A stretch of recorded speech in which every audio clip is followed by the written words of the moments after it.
Wellerson Cleito Figueira, candidato a professor de Sociologia na cidade de Rio Branco, com a inscrição número 512-03-3735. Hoje vamos falar sobre as teorias clássicas. Como vocês sabem, a sociologia é uma ciência que estuda as relações sociais e os fenômenos que ocorrem na sociedade. E para compreendermos melhor essas relações, é fundamental conhecer as teorias sociológicas clássicas, que foram desenvolvidas por grandes pensadores e são consideradas as bases da sociologia. Antes de entrarmos nas teorias em si, é importante destacar que elas surgiram em um contexto histórico específico, conhecido como a Revolução Industrial. A sociedade passava por grandes mudanças econômicas, políticas e sociais. O primeiro nome que vem em mente quando falamos de teorias sociológicas clássicas é de Auguste Comte. Considerado o pai da sociologia, nasceu em 1798 e faleceu em 1857. Auguste Comte, francês, afirmou que a sociedade deve ser vista como um organismo em evolução, onde cada parte desempenha um papel vital para o bem-estar do todo. Essa citação não só apresenta a sociologia, como também acende a luz sobre a importância de compreender as relações sociais que moldam nossas vidas diárias. Através do olhar de Comte, começamos a explorar um campo que vai muito além dos livros didáticos, conectando nossas experiências pessoais às estruturas sociais que nos cercam. Ele acreditava que seria possível entender e explicar a sociedade de forma mais científica, através da observação, da classificação e análise dos fenômenos sociais. Ele também propôs o conceito de lei dos três estados, que dividia a evolução do pensamento humano em três estágios, que são o teológico, o metafísico e o positivo. Ao longo dessa aula, vocês irão descobrir cada um desses pensadores influenciou não apenas na academia, mas também nas práticas sociais e políticas ao redor do mundo até hoje. Vamos examinar suas teorias, conceitos e as implicações que essas ideias têm em nossas vidas no cotidiano. Após essa introdução, vamos falar dos considerados clássicos da sociologia. São três: Émile Durkheim, Max Weber e Karl Marx. Vamos começar por Émile Durkheim, nascido em 1858 e falecido em 1917, conhecido como o fundador da sociologia moderna. Durkheim defendia uma ideia de que os fatos sociais são coisas externas ao indivíduo e exercem controle sobre ele. Ou seja, a sociedade é maior que o indivíduo para moldar o seu comportamento. Para ele, só é possível entender o indivíduo através do estudo das relações sociais em que ele está inserido, pois, para ele, estudou na coerção social e nas relações que unem os indivíduos em uma sociedade. Ele argumentou que, para que uma sociedade funcione de forma harmoniosa, é necessário um senso de solidariedade e pertencimento entre seus membros, algo que ele chamou de fato social. Um de seus grandes trabalhos foi o suicídio, que apresentou uma ideia de que as taxas de suicídio não são apenas questões individuais, mas sim referente à saúde social de uma comunidade. Durkheim também nos leva a refletir sobre o papel das instituições sociais, como a religião, a educação, na construção da coerção social. Ao entendermos sua obra, podemos analisar a importância de participar ativamente da vida comunitária e buscar fortalecer os laços sociais, promovendo um ambiente mais solidário e colaborativo entre nossa sociedade. Durkheim é especialmente relevante em tempos de polarização e divisão social, o que está acontecendo hoje. Suas ideias nos levam a incentivar a pensar em como fortalecer laços dentro da nossa comunidade e a importância de se engajar em ações sociais que promovam a inclusão e o respeito mútuo. Essa perspectiva é essencial para enfrentar o desafio de nossos tempos, como a intolerância e a discriminação.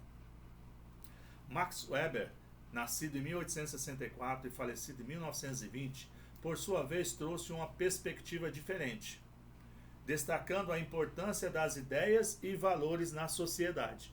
Para ele, a religião por exemplo, influenciaria diretamente na formação da sociedade, das relações sociais.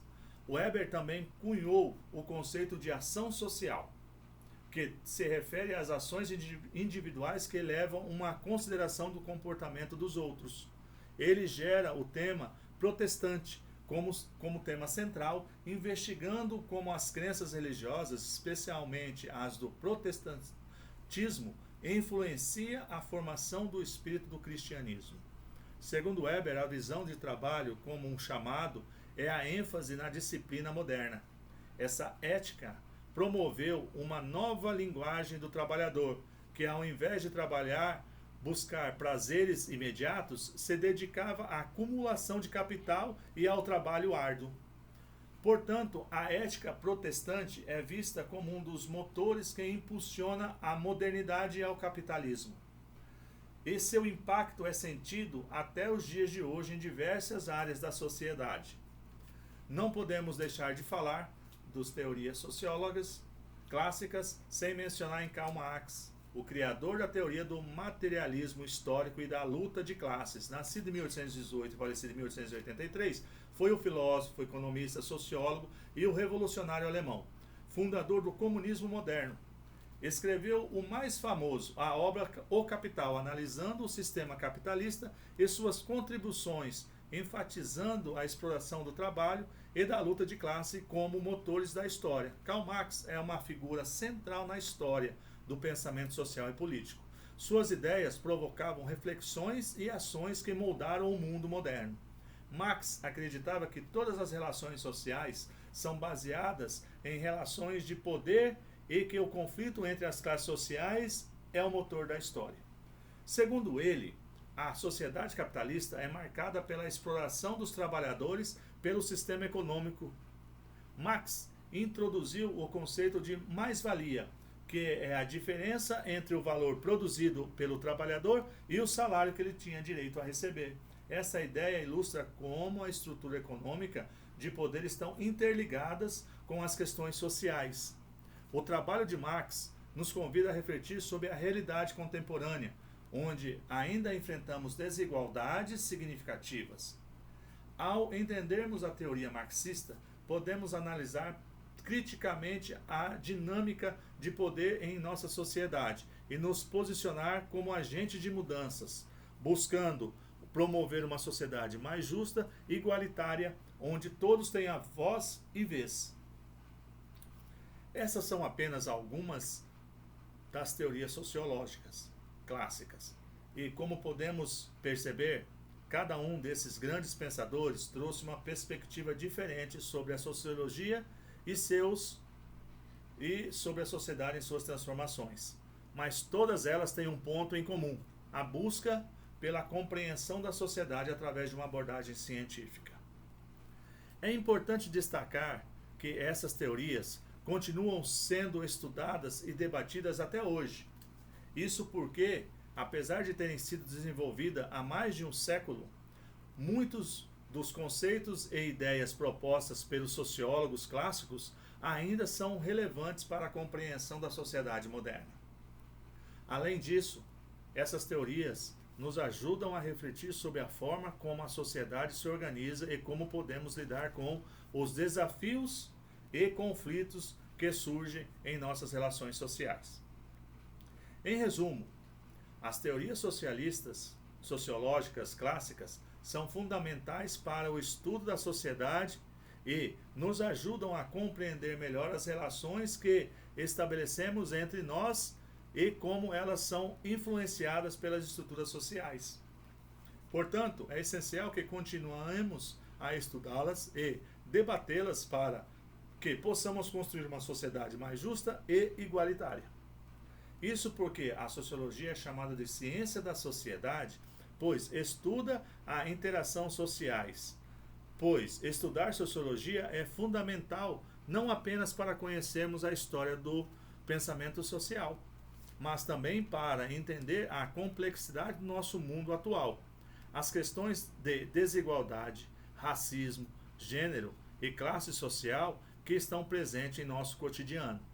A obra de Comte, Marx e Durkheim não se restringe apenas ao passado acadêmico. Suas ideias continuam a mudar e moldar os debates contemporâneos em várias áreas, como a política, a economia e a cultura. Portanto, ao estudarmos os pais da sociologia, entendemos que sua contribuição não só é meramente teórica, mas ferramentas valiosas para analisarmos a crítica da realidade. Essa compreensão nos capacita a participar ativamente da discussão da sociedade e nos posicionarmos conscientemente, pondo em enfatizar a injustiça e promover mudanças positivas em nosso mundo. Com isso termino aqui. Muito obrigado.